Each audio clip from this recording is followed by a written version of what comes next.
Sarap netong kainin after mong kumain ng beef samyang roll, beef inoki roll at fries dito sa Naumi's Cravings na matatagpuan dito sa Bancheto di Mariqueño. Dubai Chewy Cheesecake! Ano, tara! Ay madam, ano po yan? Dubai Chewy Cheesecake. Dubai, Chewy Chewy cheesecake.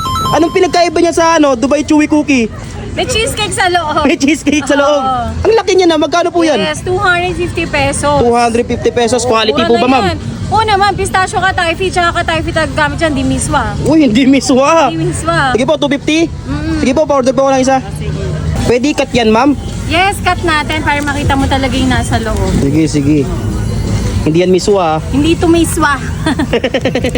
Galing Dubai yung katayfi nito. Uy, galing Dubai yung Yes. katayfi. Ayan na oh. May lasang samyang beef roll to ginamit namin yung gunting dun eh. Medyo Baka maging Charot spicy lang. flavor yan ha. charot lang, charot. Ayan. Oo nga no. Diba? Yun, hindi yan miswa ha. Hindi nga yung mismo, kulit mo. Ayun oh. Masarap yun, sige po. Diba? Masarap Patikim po. talaga yan. Ayun oh. Makakalimutan mo yung issue mo dyan. Uy, grabe naman. Uy. Ito nga pala yung Dubai Chewy Cheesecake ni Madam Naomi Peña. Ayun oh. Patingin niya ng loob. Ayan, hindi yan miswa tol. Kung hindi miswa ha. Ano nga ba yung sinabi niya? Galing Dubai yung kaipi? Mismo. Katay. Basta yun yun. Ayun na yun. 250 pesos. Ayan guys, oh. Pwede mo ipahati. Diba? Para ma-legit check mo siya. Kung talagang hindi ba mismo yung loob. Uy. Tikman natin man. Masarap, masarap. Sarap tol. Tol, hindi mismo tol. Hindi miswa yan, tol. Sarap. 250 pesos lang ha.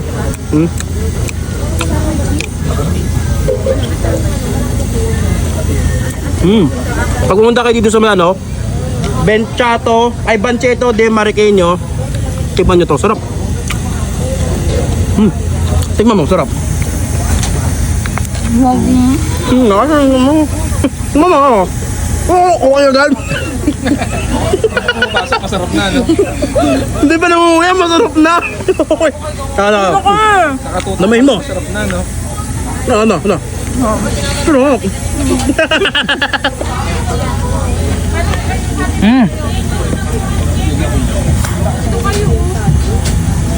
Okay na okay, yung lasa ng Dubai Chewy Cheesecake ni Naomi Peña. First time ko lang makatikim nito. Talagang may cheesecake sa loob. Masarap din to kainin after mong kumain ng beef samyang roll ni Naomi Peña, beef inoki roll at fries ni Manuel Olazo. Sa mga gustong makatikim ng mga ganitong klase ng pagkain puntahan nyo sila dito sa Bancheto di Mariqueño. Dito lang to sa Marikina City. Iba't ibang mga pagkain ang matitikman nyo dito guys. Kumbaga, ito yung Fusion Alley ng Marikina. Hanapin nyo lang din sa Google Map ang South Supermarket Malanday, Marikina. Katabi lang sila niyan.